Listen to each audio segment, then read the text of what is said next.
ini kita berada di aula lantai 2 RSUP Prof. Kando. Kita akan menyaksikan pelantikan struktural eselon 3 dan 4 Kementerian Kesehatan RSUP Prof. Kando yang akan dilaksanakan secara online, dan kita akan melakukan wawancara kepada pejabat-pejabat yang akan dilantik. Manado, Senin 18 Mei 2020. Kementerian Kesehatan Republik Indonesia melalui Direktorat Jenderal Pelayanan Kesehatan melakukan penyegaran rolling jabatan dan pelantikan para pejabat administrator dan pengawas eselon 3 dan 4 yang baru. Pejabat administrator dan pengawas di lingkungan Direktorat Jenderal Pelayanan Kesehatan Indonesia Serentak dilaksanakan di seluruh rumah sakit vertikal milik Kementerian Kesehatan.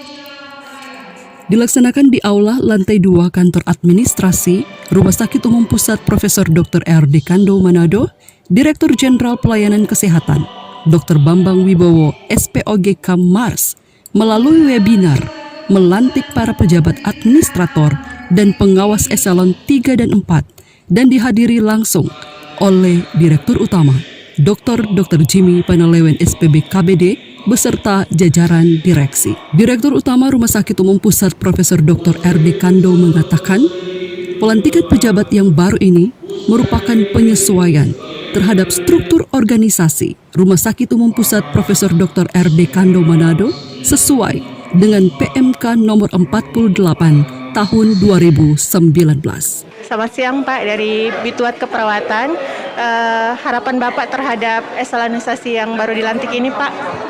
Ya, ini sebenarnya penyesuaian terhadap struktur organisasi dan tata kelola Rumah Sakit Kando sesuai dengan PMK nomor 48 tahun 2019.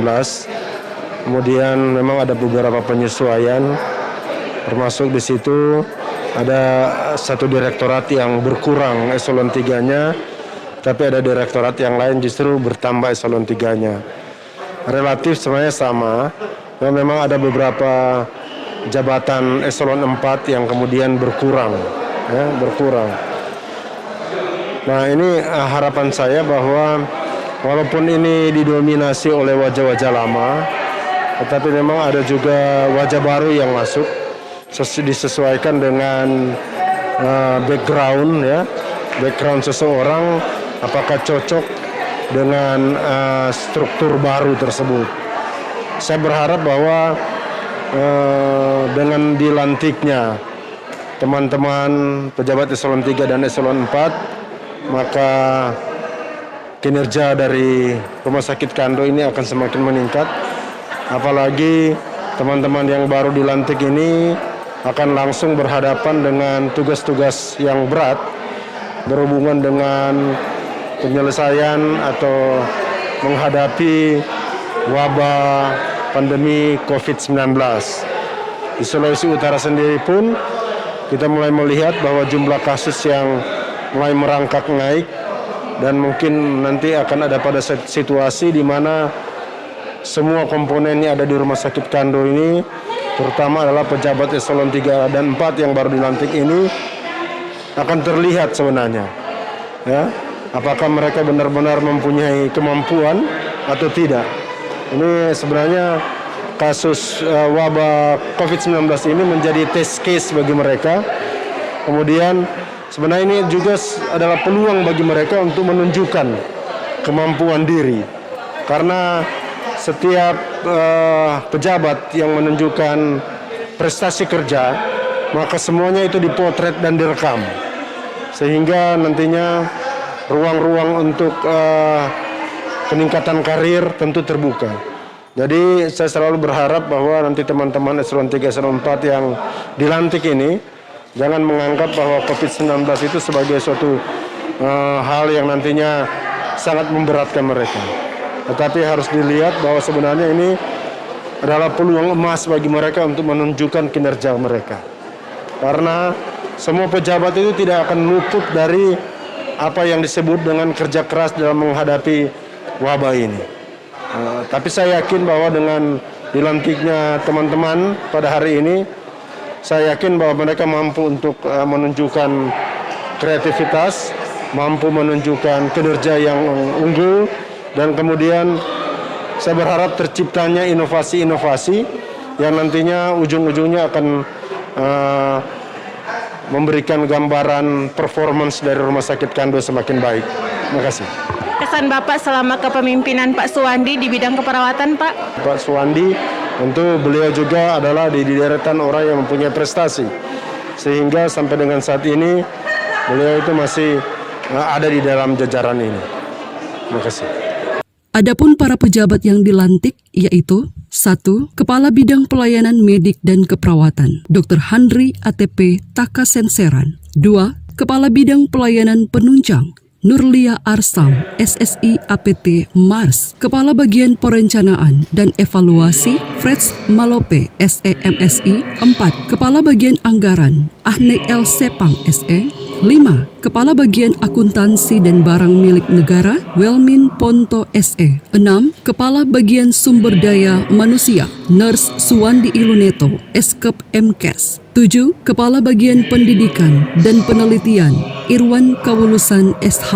8. Kepala Bagian Organisasi dan Umum, John R. Tuwaidan ST MSI. 9. Kepala Seksi Pelayanan Medik, Dr. Wiono. 10. Kepala Seksi Pelayanan Keperawatan, Nurse Adelaida Y.A. Kaawan, Eskep MKep. 11. Kepala Seksi Pelayanan Penunjang Medik, Agus Setiawan, SSI APT. 12. Kepala Seksi Pelayanan Penunjang Non-Medik, Doli Mokodongan, ST. 13. Kepala Subbagian Perencanaan Program, Mersel H. Lahiang, SE. 14. Kepala Subbagian Evaluasi dan Pelaporan, Arlita SE. 15. Kepala Subbagian Penyusunan dan Evaluasi Anggaran, Samuel J.A. Masengi SKM. 16. Kepala Subbagian Perbendaharaan dan Pelaksanaan Anggaran, Rindang W. Suwandi SE MSI. 17. Kepala Subbagian Akuntansi, Riani I. Kawenas SE. 18. Kepala Subbagian Pengelolaan Barang Milik Negara, Rini Novita Hamdani SE AK. 19. Kepala Subbagian Administrasi Sumber Daya Manusia, Deborah M. Mamengko SOS. 20. Kepala Subbagian Pengembangan Sumber Daya Manusia, Nurse Abram Babakal Eskep. 21. Kepala Subbagian Pendidikan dan Pelatihan, Jemi Sambul SE. 22. Kepala Subbagian Penelitian dan Pengembangan, Dr. Reamur M. Rawung MKes. 23. Kepala Subbagian Hukum Organisasi dan Hubungan Masyarakat, Novita SH. 24. Kepala Subbagian Umum, Dedi Sondak SE. Harapan dokter dengan diadakannya pelantikan pejabat baru di bagian SDM. Ya, terima kasih. Sebenarnya pelantikan ini direncanakan sebenarnya tahun lalu. Dia berdasarkan PMK 48 2019, ya, bulan Oktober. Direncanakan bulan Desember, tapi kemudian tertunda. Direncanakan Januari, tapi kemudian tertunda karena adanya pandemi COVID-19. Nah, inilah waktu Tuhan. Tuhan merencanakan pelantikan ini tepat pada tanggal 18 Mei 2020. Perlu saya jelaskan bahwa terjadi perubahan struktur. Ada beberapa pejabat struktural eselon 3 yang dalam struktur terbaru ini ada beberapa yang hilang, tetapi ada beberapa yang ditambahkan. Begitu juga ada beberapa pejabat struktural eselon 4 yang dihilangkan, tapi ada yang tertambah. Nah, ada 2 orang yang kami promosikan untuk masuk dalam eselon 4. Kemudian ada 1 pejabat yang eselon 3 di bidang keperawatan. Kami promosikan karena memang dalam struktur itu sudah ditiadakan. Jadi untuk kabid, medik dan keperawatan dijadikan 1. Nah, kami promosikan yang dulunya kepala bidang keperawatan menjadi kabak SDM. Nah, itulah sekilas kami. Jadi total yang dilantik hari ini untuk Rumah Sakit Kando berjumlah 24 orang. Ya. Nah, tentunya harapan kami pejabat-pejabat yang dilantik, baik yang tetap maupun yang dipromosikan, akan semakin memperkaya diri, akan semakin memberikan inovasi-inovasi, sehingga nantinya Rumah Sakit Kando ini semakin berkembang, semakin sukses dan semakin jaya di depan. Terima kasih. Kesan dan pesan selama menjabat sebagai Kepala Bidang Keperawatan RSUP Kando. Ya, alhamdulillah waktu di keperawatan cobaan cukup luar biasa. Ini ada juga teman saya, Nurse Abram, yang sama-sama di sana. Saya kira sesuatu yang kami lakukan di bidang keperawatan sebelum ini itu sudah banyak yang menuai hasil. Salah satunya dengan beberapa laporan online, kegiatan-kegiatan ilmiah, baik dari nursing development dan salah satu Bidpat Pro ini. Dan pengalaman-pengalaman di bidang perawatan tersebut ya mudah-mudahan menjadi bagian atau pengalaman saya untuk selanjutnya melaksanakan tugas-tugas selanjutnya sesuai dengan yang diberikan tugas oleh negara. Harapan dan cita-cita sebagai Kepala Bagian SDM yang baru untuk pengembangan SDM RSUP Kando. Yang pertama ya tentu kita orientasi dulu ya, ada Pak Abram, ada Ibu Ebi, kita orientasi dulu tugas-tugas kita apa. Dan saya kira tugas utama kita adalah database SDM di rumah sakit itu kita dulu. Kalau penataan SDM database kita sudah jelas, maka saya kira untuk kedepannya untuk menata pengelompokan, untuk kemudian untuk penjenjangan, kemudian untuk karir dan lain sebagainya akan lebih mudah. Saya kira itu. Terima kasih.